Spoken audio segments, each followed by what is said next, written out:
Class में बेटा हमने कंप्लीट किया रेडॉक्स, ठीक है। रेडॉक्स के अंदर हमने लास्ट में डिस्कस किया नॉर्मलिटी कैसे निकालते हैं, what is law of reciprocal proportion and volume. So in today's lecture, we will start one of the important part of chemistry, that is organic chemistry. ठीक है, तो ऑर्गेनिक केमिस्ट्री क्या होती है और किससे रिलेटेड होती है और किस टाइप के कॉन्सेप्ट हमें डिस्कस करने। तो this is one of the basic lecture of organic chemistry. तो 1 से 2 लेक्चर में बेटा हम बिल्कुल बेसिक डिस्कस करेंगे कार्बन कंपाउंड के बारे में, ओके। और उसके बाद इसके और हम कॉन्सेप्ट सीखेंगे जो आपके क्लास 12 में भी काम आएंगे। तो ऑर्गेनिक केमिस्ट्री को आप मान के चलो दिस इज 11 + 12।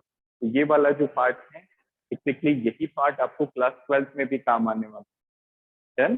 तो हेडिंग डालें organic chemistry, organic chemistry.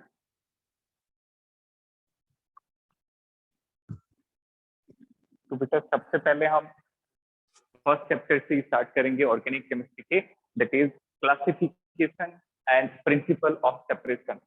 Okay, we will discuss the classification and nomenclature of organic compounds. This is our first chapter, classification and nomenclature of organic compounds. Classification and nomenclature of organic compounds.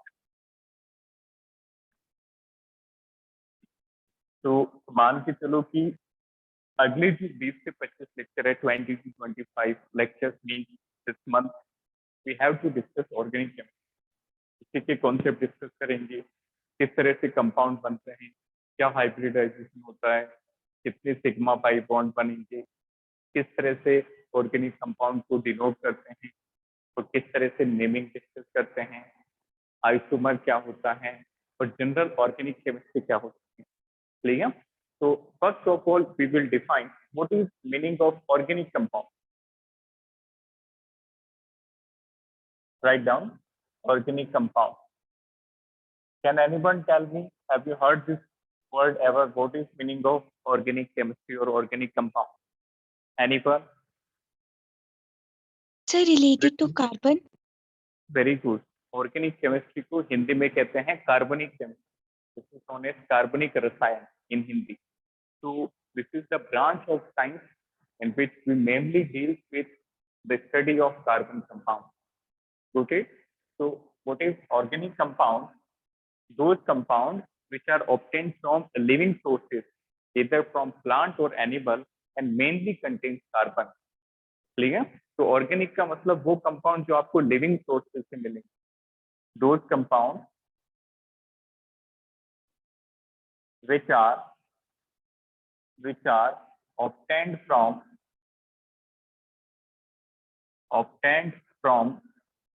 living sources, जिनके sources living हैं और ये mainly carbon consist करते हैं। Clear? Mainly consist carbon and hydrogen. Okay, अब बात है कि क्या सारे कार्बन कंपाउंड्स को हम ऑर्गेनिक कंपाउंड कहेंगे? Is it true? नो, कुछ एक्सेप्शंस हैं। जैसे फॉर एग्जांपल के तौर पे देखें तो जैसे methane, ethane, ethyl alcohol, this is CH3NH2, ये सारे ऑर्गेनिक कंपाउंड हैं जहाँ पे आपको मेनली कार्बन और हाइड्रोजन मिलेंगे। कार्बन हाइड्रोजन के अलावा भी कुछ और एलिमेंट मिल सकते हैं, बट मेनली कार्बन हाइड्रोजन। जैसे इसमें देखो CH4, एक carbon 4 hydrogen, CH3 only carbon hydrogen, CH3 CH2OH, carbon as well as hydrogen and oxygen. Clear? तो ये सारे ऑर्गेनिक हैं। अब बात आई कि कौन से ऐसे कंपाउंड हैं जिनमें कार्बन तो है बट वो ऑर्गेनिक नहीं। तो ये एक इंपॉर्टेंट कॉन्सेप्ट है। देखें एक्सेप्शन में क्या होंगे, राइट डाउन एक्सेप्शन। तो एक्सेप्शन में कंपाउंड आएंगे बेटा जैसे H2CO3, HCN, NaHCO3 NaHCO3 or any salt containing carbon, salt containing carbon, salt containing carbon। तो ये जो कंपाउंड है, देखो इसमें भी कार्बन है H2CO3 के अंदर, HCN के अंदर पर कार्बन और हाइड्रोजन, NaHCO3 के अंदर भी कार्बन हाइड्रोजन, बट ये ऑर्गेनिक कंपाउंड नहीं है। Got it? These are not organic compound, not organic compound। तो ये कुछ बेसिक बातें थी ऑर्गेनिक केमिस्ट्री से रिलेटेड। तो सबसे पहले इंपॉर्टेंट बात कि इसमें हम कार्बन कंपाउंड की स्टडी करेंगे, और सारे कार्बन कंपाउंड ऑर्गेनिक कंपाउंड नहीं होंगे, वहां पे भी कुछ एक्सेप्शंस हैं, जैसे ये वाले कंपाउंड, ये ऑर्गेनिक नहीं, but above all compounds are organic. Fine. अब जो ऑर्गेनिक केमिस्ट्री है, ये वर्ड ऑर्गेनिक आया कहाँ से, and which was the first organic compound synthesized in laboratory. तो एक साइंटिस्ट थे Wohler, P Wohler, WOHLER, Wohler. He was the first who synthesized compound in laboratory। एक इनऑर्गेनिक कंपाउंड की मदद से इन्होंने ऑर्गेनिक कंपाउंड लेबोरेटरी में सिंथेसाइज किया। और याद रखना, जो सबसे पहला कंपाउंड सिंथेसाइज हुआ लैब के अंदर, दैट वाज यूरिया। नोटेड। तो इन्होंने क्या किया, इन्होंने अमोनियम साइनेट को हीट किया। सबसे पहले इसको नोट करेंगे, volar, he was the first who synthesized the organic compound in laboratory। Clear. और इसमें यूरिया को इन्होंने सिंथेसाइज किया था। तो note down, urea was the first organic compound. ये थोड़ा सा ऑर्गेनिक कंपाउंड की हिस्ट्री है कि किस तरह से रिसेंट स्टडीज हुई और किस तरह से ऑर्गेनिक केमिस्ट्री आगे बढ़ी। ठीक है। तो सबसे पहले वोलर ने यूरिया को लैब के अंदर सिंथेसाइज किया। Urea was the first organic compound synthesized in laboratory, synthesized in laboratory। And now one more thing, ये जो यूरिया है वो किससे सिंथेसाइज हुआ। तो यूरिया बेटा याद रखना अमोनियम साइनेट से। अमोनियम साइनेट क्या होता है, NH4CN, दिस इज अमोनियम साइनेट। तो वोलर ने क्या किया, अमोनियम साइनेट को हीट किया लैब के अंदर, हीटेड अमोनियम साइनेट। तो ये जो अमोनियम साइनेट है ये यूरिया में कन्वर्ट हो, that was converted to urea. और यूरिया का फॉर्मूला होता है NH2CON, दिस इज यूरिया। तो सबसे पहला जो थ्योरी आता है वो आता है वोलर थ्योरी। और वोलर में आपको याद रखना है कि Wohler was the first to synthesize the first organic compound in laboratory. और वो किस तरह से सिंथेसाइज किया गया, अमोनियम साइनेट को हीट करके। जब इसको हीट करेंगे तो यूरिया बन जाएगा। Clear, note it down.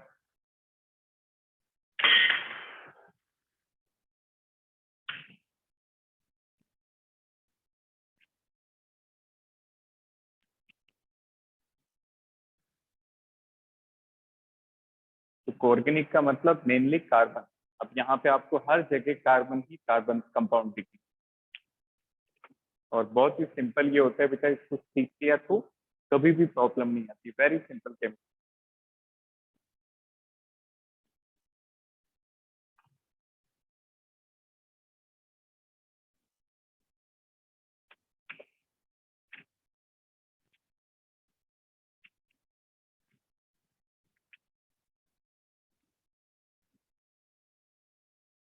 Next volar के बाद आती है बर्जीलियस थ्योरी। तो बर्जीलियस ने भी अपनी थ्योरी रखी, that is known as vital force theory. Next theory, Wohler के बाद बर्जीलियस नाम के साइंटिस्ट आते हैं और वो अपनी थ्योरी देते हैं, that is vital force theory. तो ये स्टार्टिंग में कुछ थ्योरी है, बाकी तो ऑर्गेनिक केमिस्ट्री पूरी समझने की होती है। चलिए तो देखें, इसके बाद वोलर के बाद आता है बर्जीलियस नाम के साइंटिस्ट, बर्जीलियस थ्योरी। बर्जिलियस बताते हैं कि ऑर्गेनिक कंपाउंड के लिए बहुत ही स्ट्रॉन्ग फोर्सेस रेस्पॉन्सिबल होते हैं और इन्हीं फोर्सेस को इन्होंने वाइटल फोर्स बताया। Got it? तो Berzelius gave vital force theory. Vital force theory. Write down. According to Berzelius,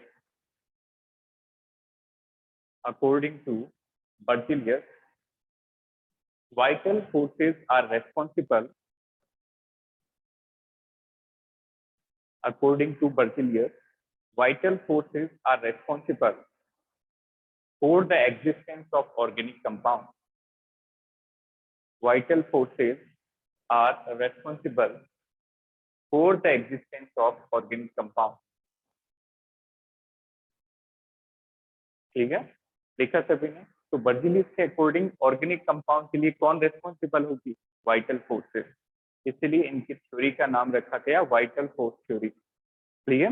then after, now we are going to start the properties of carbon and information related to carbon. Write down. As the organic chemistry is the chemistry of carbon, यहाँ पे कुछ हम important properties discuss करेंगे carbon की। क्लियर? तो सबसे पहले कार्बन का नोटेशन देखिए, 6p12, this is the notation of main carbon. Carbon के बेटा 3 आइसोटोप होते हैं, तो जो सबसे कॉमन आइसोटोप होता है that is 6p12। This is carbon with atomic number equal to 6 and mass number equal to 12. Now, if we draw the electronic structure, what is the electronic configuration of carbon? Anyone? 2 4. Very good. Electronic configuration is 1s2, 2s2, 2p2. This is the electronic configuration. 1s के अंदर 2 electron, 2s के अंदर भी 2 electron और 2p के अंदर भी 2 electron. तो ओवरऑल इसके वैलेंस इलेक्ट्रॉन कितने होंगे बाहर वाले सेल में? 4. Very good. वैलेंस सेल मतलब बाहर वाला सेल, तो second shell is the valence shell. इससे जब इलेक्ट्रॉनिक स्ट्रक्चर बनाओगे तो न्यूक्लियस के जस्ट पास वाले सेल में, फर्स्ट सेल में 2 इलेक्ट्रॉन्स हैं और जो बाहर वाला सेल है सेकंड सेल, इसके अंदर 4 इलेक्ट्रॉन्स हैं। तो कार्बन के वैलेंस सेल इलेक्ट्रॉन हो गए 4। If we talk about the allotropes of carbon, this is important, allotrope of carbon. तो ये कार्बन की कुछ इंपॉर्टेंट प्रॉपर्टीज हैं, काफी काम आएंगे आगे भी। कार्बन के एलोट्रोप कौन कौन से होते हैं? Graphite, very good. Diamond, graphite and fullerene. तो कार्बन के एक्चुअल में 2 तरह के एलोट्रोप होते हैं, एक होते हैं बेटा क्रिस्टलाइन और दूसरे होते हैं अमोर्फस। तो जो आप बता रहे हैं that is crystalline allotrope. So there are two types of allotropes of carbon. The one is crystalline and the second one is amorphous allotrope. Amorphous allotrope जो आपके सिलेबस में है that is crystalline. Crystalline के अंदर diamond होता है, then graphite, diamond, graphite, then full ring. Diamond, graphite and then full ring. इसी तरह से जो अमोर्फस होता है, in amorphous there are 2 types of allotrope. ये आपने सुना होगा, पिट, लिग्नाइट और कौन कौन से होते हैं? Bituminous and one more that is anthracite. तो ये भी कार्बन कंपाउंड ही होते हैं, कार्बन के ही स्ट्रक्चर्स होते हैं। तो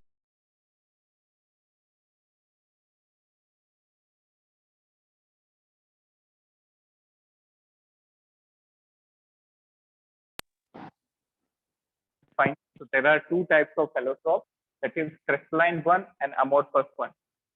Crystalline is having further 3 divisions: diamond, graphite and full ring, and amorphous is further divided as pit, lignite, bituminous and anthracite. ठीक है? अब बात करते हैं बेटा कार्बन के आइसोटोप की। तो ये तो बात होगी एलोट्रोप। एलोट्रोप का मतलब होता है same chemical properties but different physical appearance. Done. अब बात करते हैं isotopes of carbon. What is meaning of isotope? Anyone? Same atomic number but different atomic mass. Atomic mass नहीं, mass number. ठीक है, वो related है, but exact definition is mass number. Clear? Mass number और atomic mass are not same, but they are similar. Getting my point? एक जैसे नहीं होते हैं, but बराबर होते हैं लगभग. Fine. बिल्कुल सही है. Isotopes are atoms of same element which are having same atomic number but different mass number. तो कार्बन के केस में 3 आइसोटोप होते हैं, that is 6C12, 6C13 and one is 6C14. Clear? That 6C14 ये जो आइसोटोप होता है carbon का, this is a radioactive isotope. This is a radioactive isotope. Got it? This is the radioactive isotope. और जो सबसे ज्यादा अबंडेंट है, जो सबसे ज्यादा पाया जाता है, वो होता है बेटा 6C12, जिसकी स्टडी हम ऑर्गेनिक केमिस्ट्री में करेंगे. Clear? Then after write down next topic is some important properties of carbon. Write down ये कार्बन की कुछ बेसिक डिटेल्स थी जो आपको याद होनी चाहिए, चाहे वो उसका इलेक्ट्रॉनिक स्ट्रक्चर हो या एलोट्रोप्स हो या फिर आइसोटोप्स हो. Write down. Next is important properties of carbon.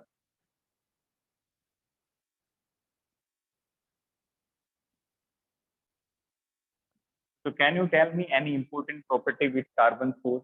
ये अपने क्लास 10th में पढ़ी होगी carbon compound chapter. Have you heard the tetravalency of carbon? Yes, sir. Yes, What sir. is meaning of that?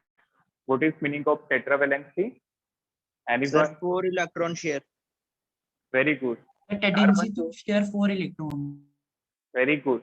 Carbon जो होता है उसके पास 4 वैलेंस इलेक्ट्रॉन है, तो इसको मुक्ति के लिए means to achieve its octet it gain और इट विल शेयर 4 इलेक्ट्रॉन. तो 4 इलेक्ट्रॉन की जरूरत है. तो it is able to form 4 new bond, it will complete its octet. ठीक है, तो this is known as tetravalency.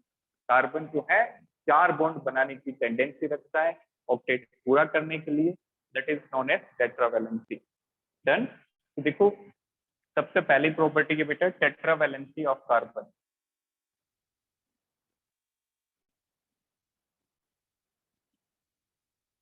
Tetravalency of carbon. Write down. Write down. Carbon has 4 electrons in the valence shell. Carbon has 4 electrons in the valence shell. Hence, it has tendency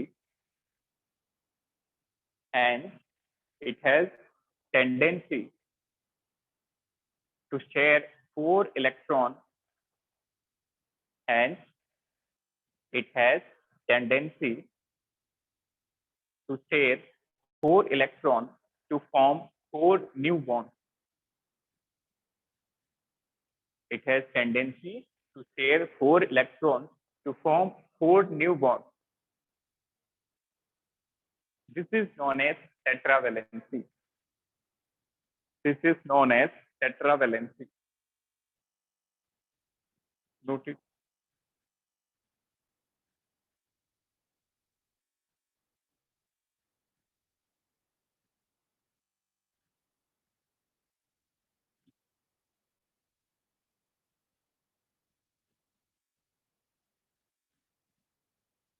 अब देखो 4 bond किस तरह से बनेंगे, that is also important.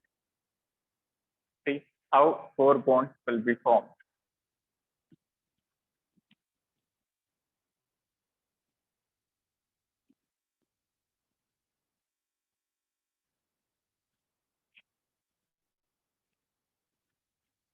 Carbon जो है वो 4 single bond बना सकता है.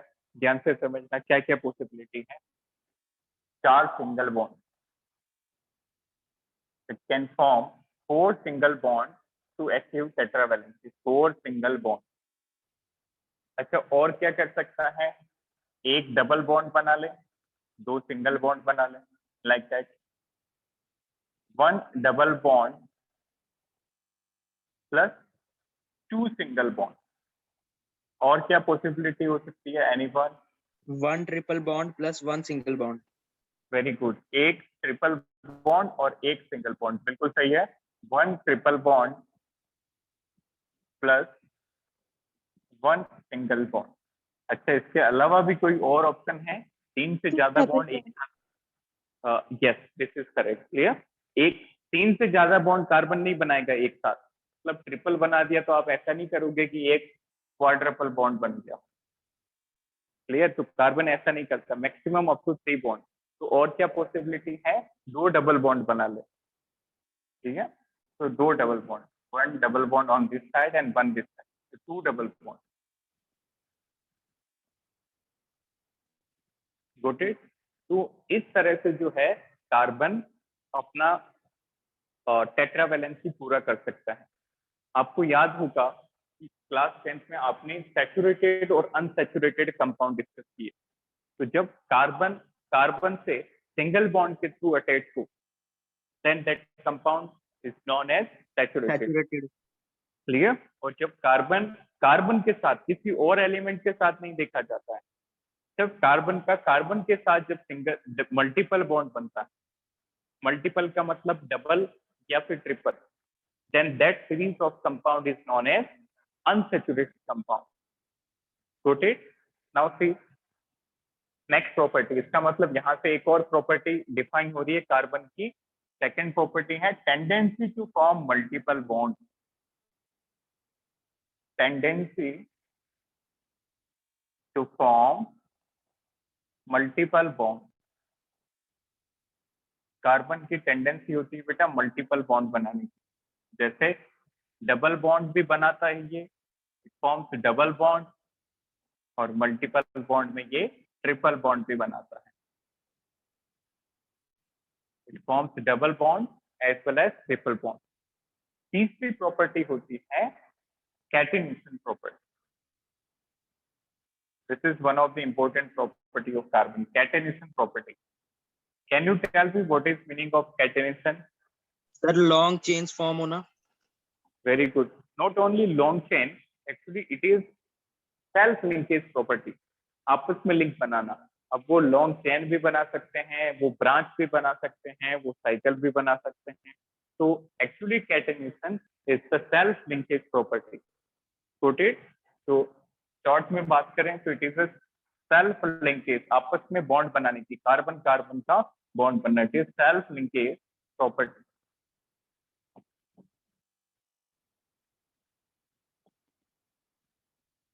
Self linkage property. So write down in catenation, carbon has a unique tendency. Carbon has a unique tendency to attach with another carbon. Carbon has a unique tendency to attach with another carbon to form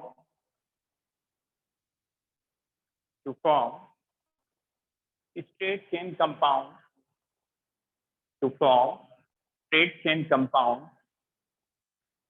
or branched structure, or branched, BRANCHED, branched structure or cyclic compound, or cyclic compound. Done? तो catenation self linkage property होती है, जिसके कारण carbon एक series of compound बनाता है। तो बेटा आपको पूछा जाए कि कार्बन के इतने ज्यादा वैरायटी ऑफ कंपाउंड एग्जिस्ट क्यों करते हैं, तो इसके क्या रीजन हो सकते हैं? Anyone? Small Carbon. size. Exactly, carbon के लाखों करोड़ों, गेटिंग माय पॉइंट, लाखों करोड़ों कंपाउंड एग्जिस्ट करते हैं। हम कुछ ही इंपॉर्टेंट कंपाउंड डिस्कस करेंगे, क्लास 11th की बात करो चाहे क्लास 12th की, जो हमारे डे टू डे लाइफ में इंपॉर्टेंट है। क्लियर? तो कार्बन की कुछ इंपॉर्टेंट प्रॉपर्टीज हैं जिनके कारण कार्बन ज्यादा कंपाउंड बनाता है। पहला हुआ टेट्रावैलेंस। कार्बन के पास बहुत सारी स्कीम्स है अटैच होने के लिए, सिंगल बॉन्ड बना ले, डबल बना ले, डबल सिंगल बना ले, ट्रिपल सिंगल बना ले। तो एक तो होगी टेंडेंसी टू फॉर्म 4 बॉन्ड, टेट्रावैलेंस। दूसरा रीजन होगा कैटेनेशन। अब कार्बन के पास बहुत सारे ऑप्शन है सेल्फ लिंकेज करने की, वो स्ट्रेट चेन बना ले, ब्रांच बना ले, या फिर साइक्लिक स्ट्रक्चर फॉर्म कर ले। और तीसरा रीजन होता है बेटा फंक्शनल ग्रुप। कार्बन के ऊपर काफी फंक्शनल ग्रुप लग जाते हैं। Have you heard functional group? Yes, sir. Sir, clear? Functional group में आपने aldehyde, ketone, carboxylic acid discuss किए होंगे, उनको हम 11th में खूब डिटेल में डिस्कस करके। तो ये 3 रीजन हैं जिनके कारण number of organic compound exist करते हैं। क्लियर? इसको आप एक नोट के फॉर्म में लिखते हैं, write down. Large number of organic compounds,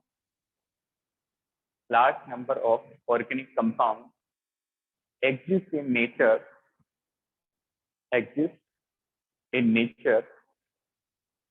because of following reason.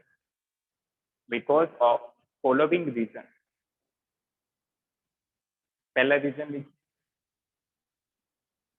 write down first reason.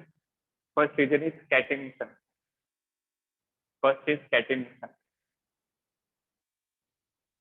Second reason, write down second one. Second is isomerism. वो हमारा नेक्स्ट पॉइंट होगा। Second reason is isomerism. तो ये भी आपने ब्रीफली सुना होगा class 9th 10th में, तो हमें डिटेल में देखा। That is one of the important and vast topic, बहुत ही इंटरेस्टिंग टॉपिक है।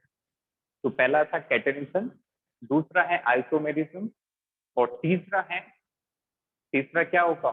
Functional group and tetravalency. Third is functional group and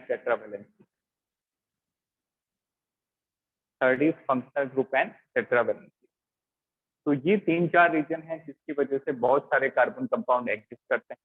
now focus on both. अब इस कैटेनेशन को और अच्छे से समझें तो ये सेल्फ लिंकेज प्रॉपर्टी होती है। तो सेल्फ लिंकेज में कार्बन क्या क्या कर सकता है? Carbon can form straight chain compound, इस तरह से स्ट्रेट ज्वाइन हो जाए, this is straight chain compound.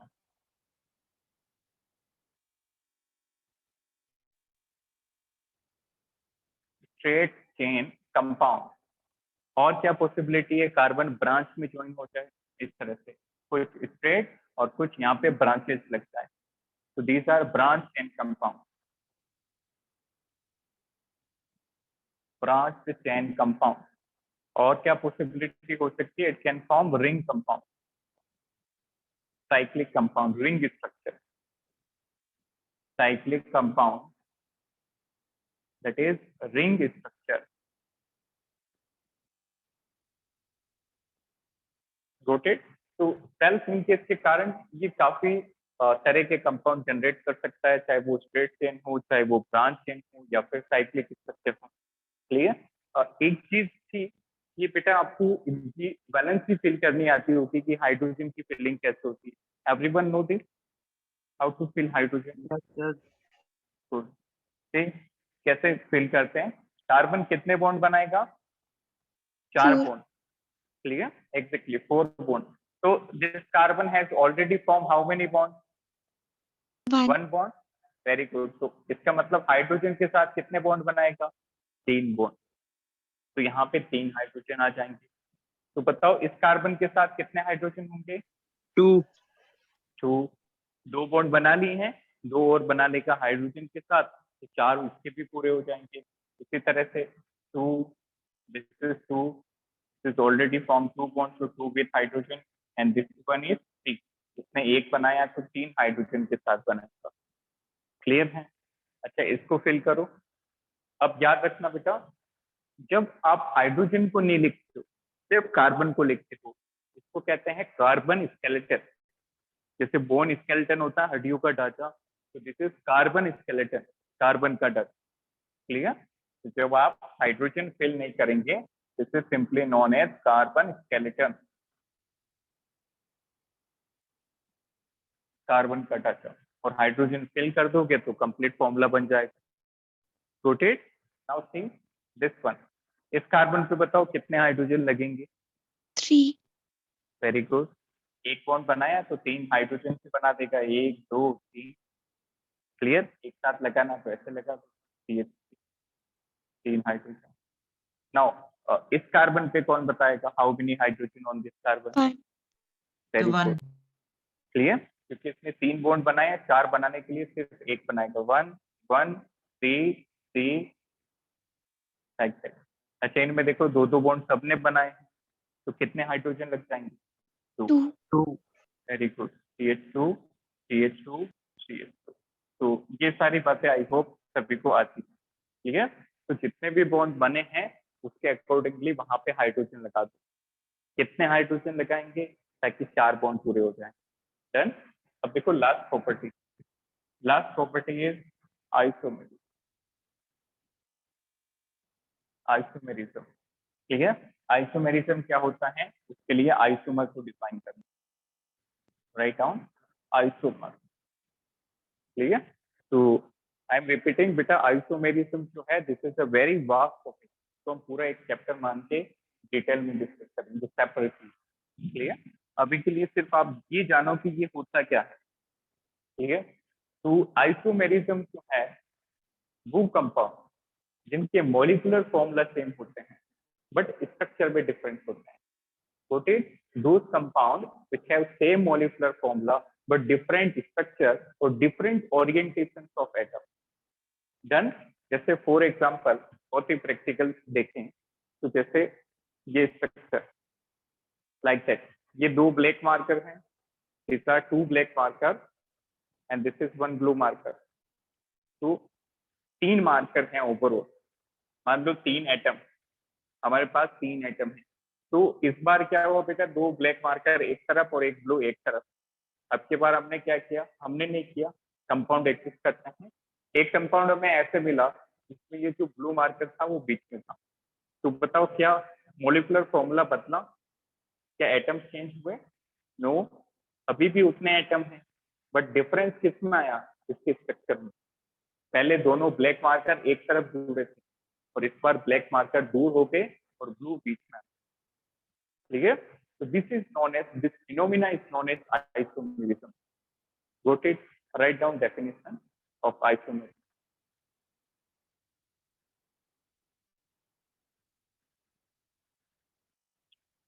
Those compounds which have same molecular formula, which have same molecular formula but there is difference in structure, but there is difference in structure or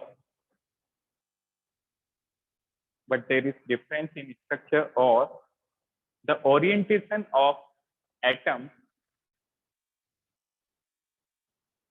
difference in structure or orientation of atoms or groups of atoms,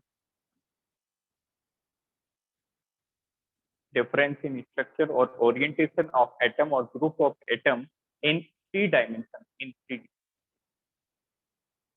I'm repeating the statement.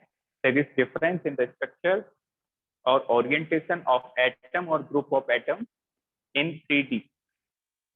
In 3D. Now notice.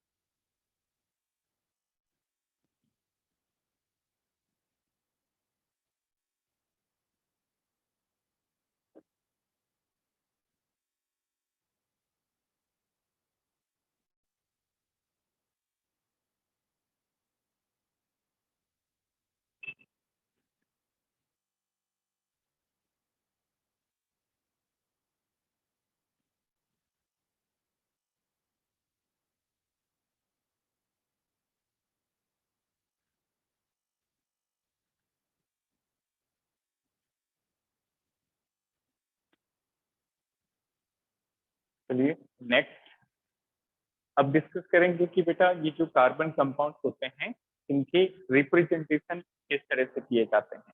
Clear?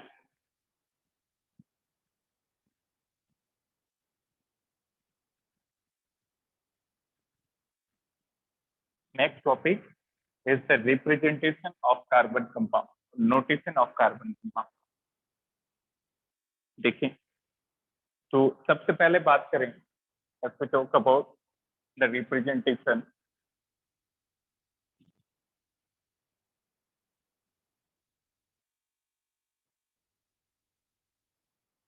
तो काफी तरह के representation होते हैं। Representation से पहले हम लिखेंगे कि इनकी स्ट्रक्चर कैसे बन सकते हैं। तो बेटा तीन तरह के स्ट्रक्चर होते हैं। एक तो आपको सिर्फ मॉलिक्यूलर फॉर्मूला मिले, दूसरा कंडेंस्ड स्ट्रक्चरल फॉर्मूला, एक होता है expanded structural formula. Quoted, there may be the three cases। कौन कौन से तीन केस होंगे देखो। जैसे आप इथेन कंपाउंड को ले, consider a compound ethane, consider a compound ethane. तो इथेन का मॉलिक्यूलर फॉर्मूला होता है बेटा C2H6। This is what? This is molecular formula,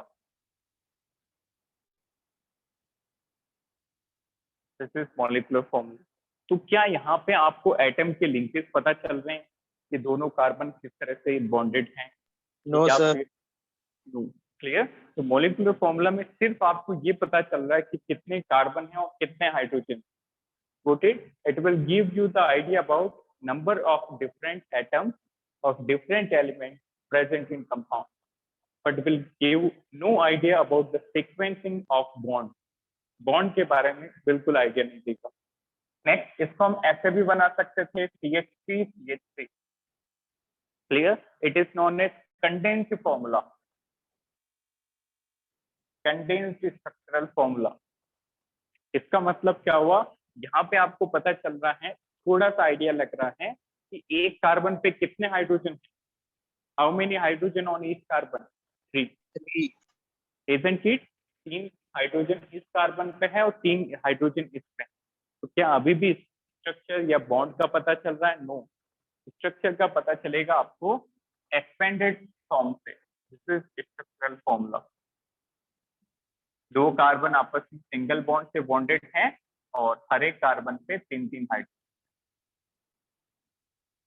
like that. This is complete structural formula या फिर एक्सपेंडेड स्ट्रक्चरल फॉर्मूला।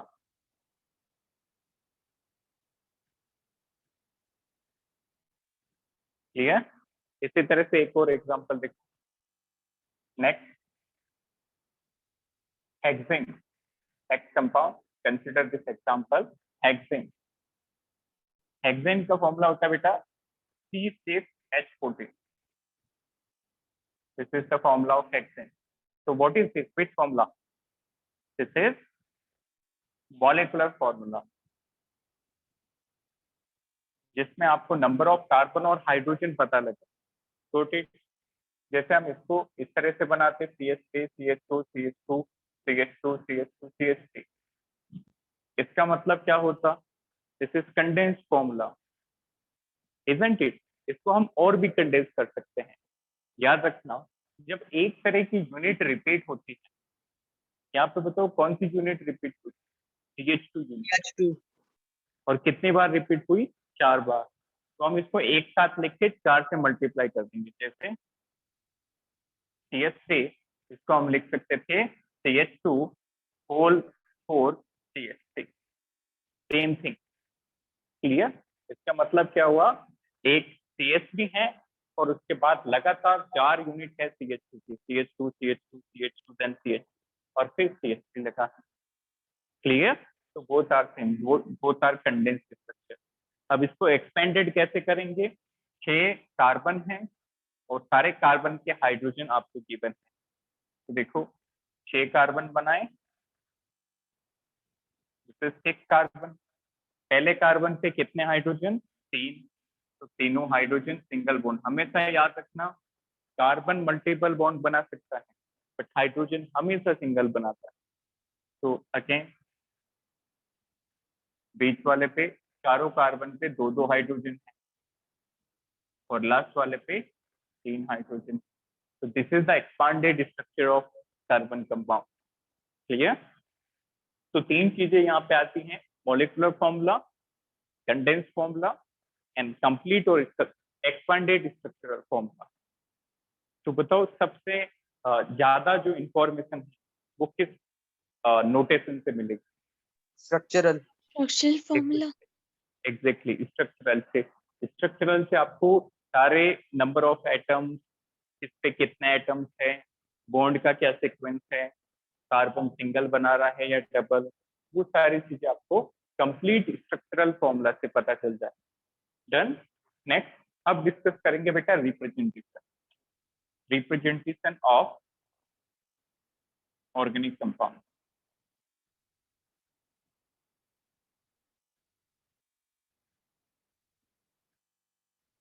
यहाँ पे काफी मॉडल्स होते हैं। Getting my point? जो सबसे कॉमन है that is bond line notation. ठीक है? तो काफी मॉडल में जैसे एक होता है ball and stick model, ball and stick model. तो ये आप खुद से भी ऑब्जर्व कर सकते हैं। बॉल एंड स्टिक मॉडल का मतलब कार्बन को आप बॉल से डिनोट करोगे और उसके अंदर स्टिक डाल के इस तरह से मॉडल बना, जैसे ये एटम है, फिर ये स्टिक, फिर ये कार्बन, फिर ये स्टिक और एक और atom, like that. This is ball and stick. ये जो गोला बना है ये है बॉल, दिस इज बॉल। यदि कार्बन डिनोट कर रहे हो तो बेटा ये सारे एक जैसे होने चाहिए, like that. Then this is ball and stick model. एक होता है बेटा wedge and dash, wedge and dash. इसको बाद में डिटेल में डिस्कस करेंगे, अभी के लिए आप ब्रीफ आइडिया रखो कि वेज से इसका मतलब क्या होता है। डन। देखो कार्बन जो है इसके ऊपर 4 बॉन्ड बनेंगे, 2 बॉन्ड एक प्लेन में होंगे, like that, 2 bond in same plane. एक बॉन्ड प्लेन के अंदर होगा, एक बॉन्ड प्लेन के बाहर होगा, टेट्राहेड्रल स्ट्रक्चर की फॉर्म में। तो जो प्लेन के बाहर होगा उसको हम वेज से डिनोट करेंगे, इसको कहते हैं सॉलिड वेज। सॉलिड वेज काफी इंटरेस्टिंग है, अच्छे से याद करते चलें। सॉलिड वेज, इस वेज का मतलब है ये वाला जो ग्रुप है ये बाहर की तरफ आ रहा है, got it? That is outward to plane. यदि ये बोर्ड इसका प्लेन है तो ये ग्रुप बाहर आ रहा है, that is outward to plane.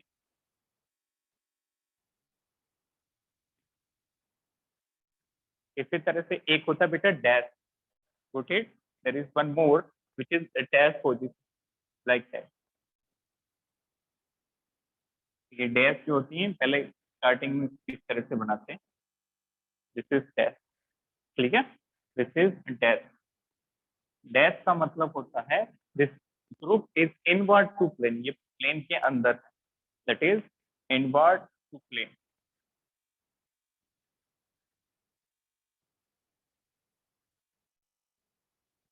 तो पहला है ball and stick model, wedge dash model, एक होता है bond line notation. Next and the most important and commonly used notation is bond line representation. इसकी हमें अच्छे से प्रैक्टिस करनी है, bond line representation. Noted?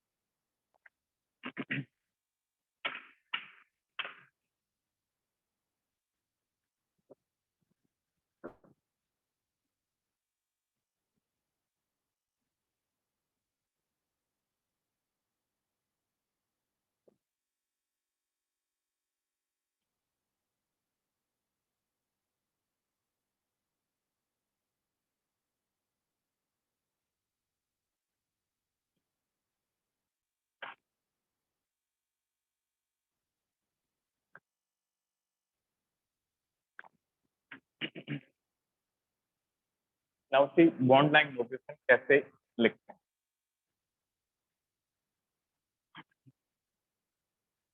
how to draw the bond line notation of any given compound.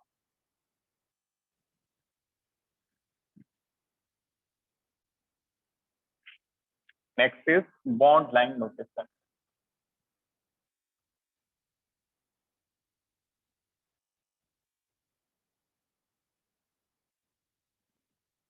बेटा bond line notation बनाने के लिए आपको कुछ इंपॉर्टेंट पॉइंट याद होने चाहिए कि जब भी आप कार्बन का स्ट्रक्चर बनाओगे बॉन्ड लाइन, उसके अंदर जो शार्प एज होगा वो कार्बन को डिनोट करेगा। क्लियर? शार्प एजेस या फिर शार्प टर्मिनल और you can say sharp end और terminal will denote carbon. Done? बस ये बात याद रखिए। जैसे बिल्कुल सिंपल से स्टार्ट करते हैं। जैसे फॉर एग्जांपल आपके पास है CH3CH, carbon single bond carbon. इसके बाद आपके पास है CH2CH2, डबल बॉन्ड। फिर आपके पास है CH triple bond CH। Done? अब इसमें देख के बताओ कि ये जो डबल बॉन्ड है बेटा, ये कार्बन के बीच में या हाइड्रोजन के बीच? कार्बन। कार्बन। कार्बन के बीच में। तो यदि इसकी जगह आपको बोर्ड एग्जामिनेशन में या कहीं पे इस तरह का स्ट्रक्चर मिले तो कोई भी फर्क नहीं है, बोथ आर सेम। इसी तरह से यहाँ पे बताओ ये जो ट्रिपल बॉन्ड है ये कार्बन के बीच में या हाइड्रोजन कार्बन के बीच में? Carbon. Carbon. Carbon. Carbon carbon. Very good. तो इसको आप इस तरह से लिखेंगे तो भी कोई भी फर्क नहीं पड़ने वाला। एंड अगेन ये जो सिंगल बॉन्ड है ये भी कार्बन के बीच में, इसको आप CH3CH3 लिखते हो तो भी कोई भी डिफरेंस नहीं आने वाला। नाउ अब यहाँ पे how many total carbon? 2 carbon. तो 2 शार्प एज मिलेंगे। लाइक इसको आप इस तरह से बना दो तो ये बन गया इथेन। बॉन्ड लाइन का मतलब सिर्फ आपको बॉन्ड बनाना है लाइन के फॉर्म में, दैट्स इट। तो इसका मतलब क्या हुआ? एक टर्मिनल ये है, ये एक कार्बन है, एक टर्मिनल ये है, ये भी एक कार्बन। दोनों के बीच में एक लाइन है, इसका मतलब सिंगल बॉन्ड। अब हाइड्रोजन अपने से भर लो। हाइड्रोजन यहाँ पे कितने आएंगे? 3 और यहाँ पे 3, तो बन गया इथेन। तो सिंगल लाइन का मतलब इथेन। क्लियर? अब इसको देखो, यहाँ पे 2 कार्बन है, 2 लाइन बना दी। Getting my point? Double bond है तो हमने 2 लाइन बना दी। ये भी एक कार्बन, ये भी एक carbon, this is carbon, this is carbon, और दोनों के बीच में 2 लाइन, इसका मतलब यहाँ पे डबल बॉन्ड है। अब हाइड्रोजन अपने से सजेस्ट करो, यहाँ पे कितने हाइड्रोजन होंगे? 2, isn't it? And how many hydrogen on this side? This is 2, क्योंकि 2 बॉन्ड बन चुके हैं, 2 और बनाने तो 4 हो जाएंगे। डन? तो बताओ इसका नोटेशन कैसे होगा? CH ट्रिपल बॉन्ड CH का triple line. Exactly, triple line 1 2 3। तो यहाँ पे एड है, यहाँ पे एंड है, ये भी एक टर्मिनल है, ये भी कार्बन, ये भी कार्बन। 3 लाइन का मतलब ट्रिपल बॉन्ड और ऑब्वियसली एक हाइड्रोजन लगा हो, लाइक दैट। तो this is bond line notation. Done? जैसे कुछ और एग्जांपल की प्रैक्टिस करेंगे। Draw the bond line notation of following compound. Draw the bond line notation of following compound.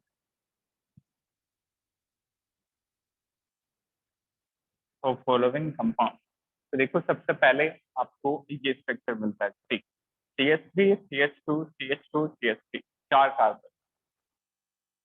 इसके बाद नंबर 2 CH3, फिर एक ब्रांच, फिर CH3, then CH3, like that. Number 3 एक कार्बन पे 4 CH3 CH3 CH3 CH3। Got it? ये example देखेंगे एक बार बोर्ड पे।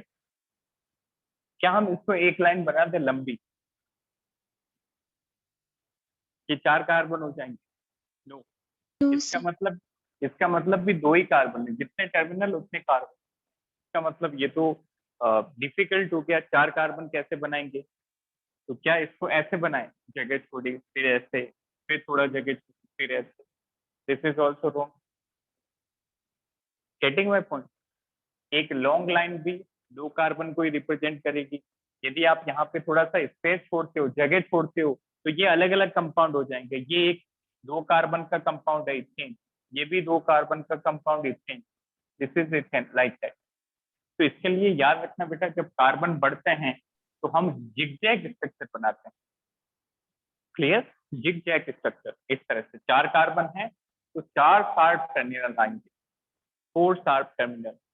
This one is first carbon, this is the second carbon, ये शार्प एज यहाँ वाला second, this is third carbon, this is fourth carbon.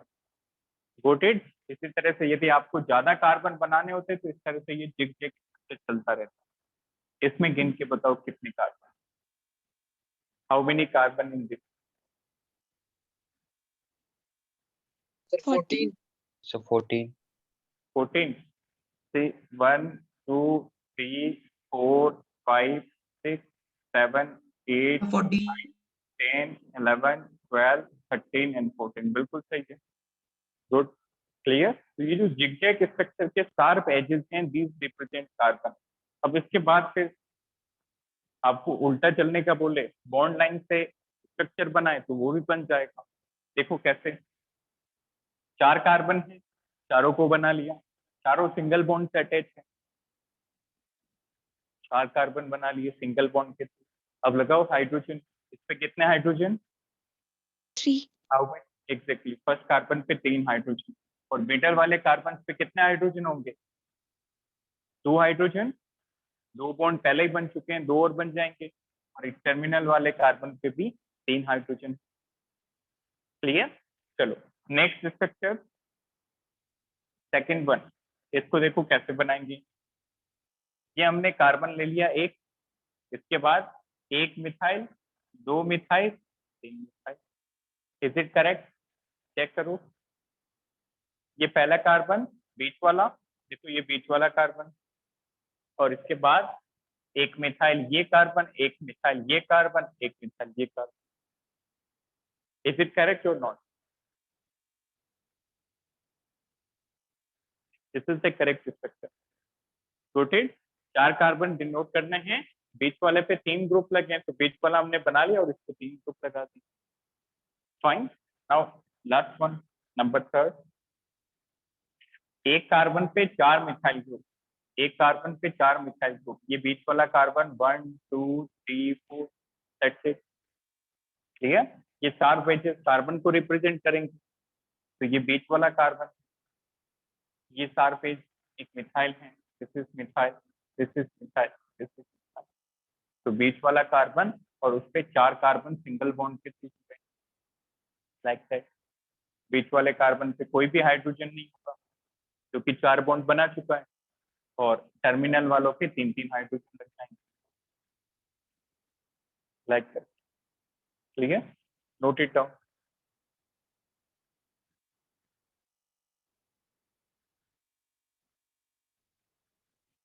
तो 2-3 स्ट्रक्चर मैं आपको होमवर्क में दे रहा हूँ, आप ट्राई करेंगे, और कल आते ही हम पहले बॉन्ड लाइन की ही प्रैक्टिस करेंगे।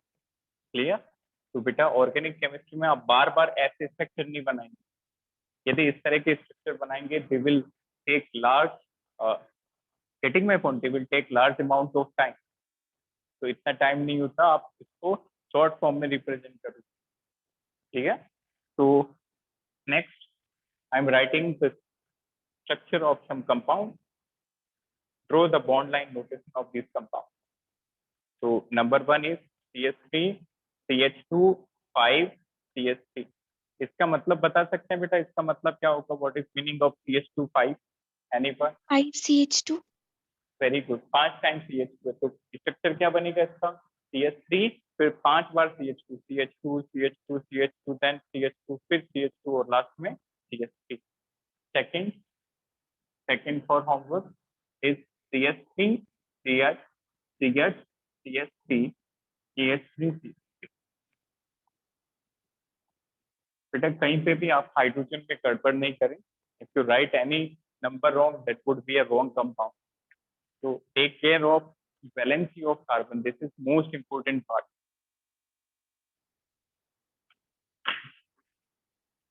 Take a screenshot.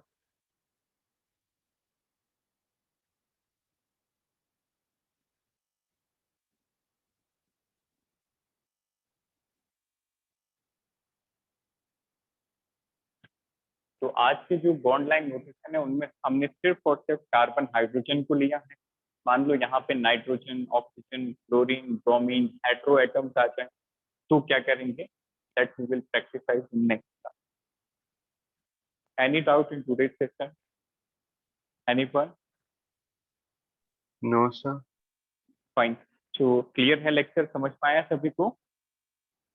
तो what we discussed in organic chemistry, सबसे पहले हमने कार्बन कंपाउंड की कार्बन की प्रॉपर्टीज देखी, इजंट इट? कार्बन से रिलेटेड इंपॉर्टेंट डिस्कशन किया, उसके एलोट्रोप, आइसोटोप के बारे में। Then after we discuss the notation of organic compound. Clear? तो यहाँ से हम नेक्स्ट क्लास में कंटिन्यू करेंगे। Thank you, have a nice. Thank you, sir.